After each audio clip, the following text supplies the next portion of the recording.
This is called real Bollywood. भाई बॉलीवुड अपने पे आ जाता है, साला जितना भी उसको सुधारने की कोशिश करो वो कभी ना कभी अपना रूप दिखाई जाता है। तुम अभी खुद ही देखो भाई, मतलब कहाँ की बात कहाँ आकर जुड़ रहा है और कौन बता रहा है। दिव्या खोसला कुमार मतलब टी सीरीज जैसे कंपनी का मालिक, वो भी टी सीरीज, वो आकर ये बता रहे हैं कि जिगरा मूवी तो भाई कॉर्पोरेट स्कैम है, वो तो पैसा कुछ कमा ही नहीं रहा है, खाली बेकार का छाप रहा है, ये वो फलाना ठिकाना। भाई तुम एक मालकिन हो टी सीरीज कंपनी की और तुम आकर ये बोल रहे हो। भाई किसी को 200 300 2-3 हजार 2-3 लाख जितना ही पैसा है दे देते और उसको बोलते कि तू लिख देते। भाई खुद लिख रही बात वो भी है ना, अगर खुद लिखेंगे तभी तो माल गर्म होगा, लोग देखेंगे ना कि दूसरा कोई लिख देगा तो लोग बोला हाँ ये वो फलाना निकाना ये, चलो भाई डेली का इनका चलता रहेगा। लेकिन जब टी सीरीज का मालकिन लिख रही है अब तो भाई लोगों को भरोसा करना पड़ेगा ना, लोगों को लगेगा ना दम है खबर में। ये सब चीजें देखकर ना मेरे को गधे पर भी तरस आ रहा है कि साला काश गधे को भी हमारी बात समझ आता और उसको भी लगता नहीं रे मेरे से भी कोई गया गुजरा है और मेरे से भी कोई नीचे है। उम्र और हाइट या फिर जो भी बोलो वो तो बढ़ गया, लेकिन भाई बुद्धि नसीहत वो कभी भी नहीं आया। अगर होता तो भाई इतना बड़ा आदमी होकर इतना छोटे चीजों के ऊपर कमेंट नहीं करते या फिर बोलते नहीं। भाई तुम कहाँ से आते हो भाई, मेरे को तुम खुद तो पहले बता। साले बड़ा इंग्लिश झाड़ते हो, बड़ा लोगों के सामने पूरा हाई फाई दिखाते हो, ये वो फलना डिकाना, लेकिन तुम्हारा बुद्धि तुम्हारा अकल ये है फकी। साला दूसरों की मूवी के ऊपर झांकने से पहले खुद जितने मूवी पर काम किया उसको कभी झांक लेते, उसके ऊपर कभी काम कर लेते, तो भाई ऐसा नसीहत नहीं आता कि तुम दूसरों की मूवी के ऊपर कमेंट करो। खुद से तो कभी एक्टिंग हुई नहीं है, लेकिन जो कर रहा है उसके गांड मारने लगे हैं। भाई तुम क्या हो भाई, तुम्हें क्या लगता है भाई तुम्हारा है कमेंट के ऊपर भाई फायर तो होंगे, लोग फायर होंगे सबको पता है, लेकिन वो तुम्हारे ऊपर होंगे, उसके ऊपर। साला दूसरों को उंगली करने से पहले अपने तरफ तो देखो तुम क्या हो, तुम क्या करते हो, ना कि ना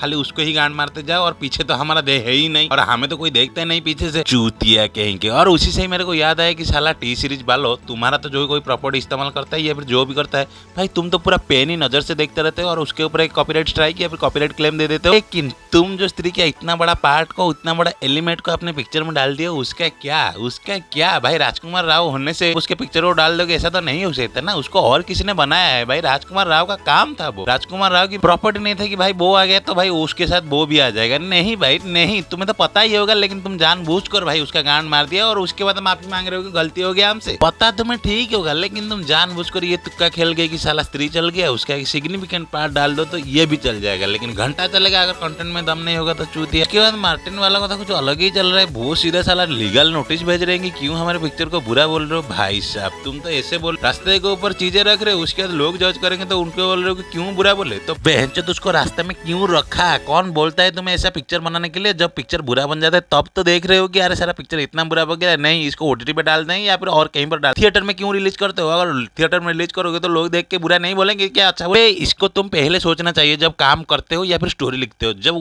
वहां पर तो नहीं सोचे कि ना बुरा हमने काम किया या फिर बुरा हमने बनाया है, जब बना लिए हो उसके बाद सोच रहे हो लोग हमें क्यों बुरा बोल रहे हैं, बहनचोद कहेंगे। लेकिन तुम चूतिया कब सब्सक्राइब करोगे भाई, एक तो बढ़ा दो प्लीज, एक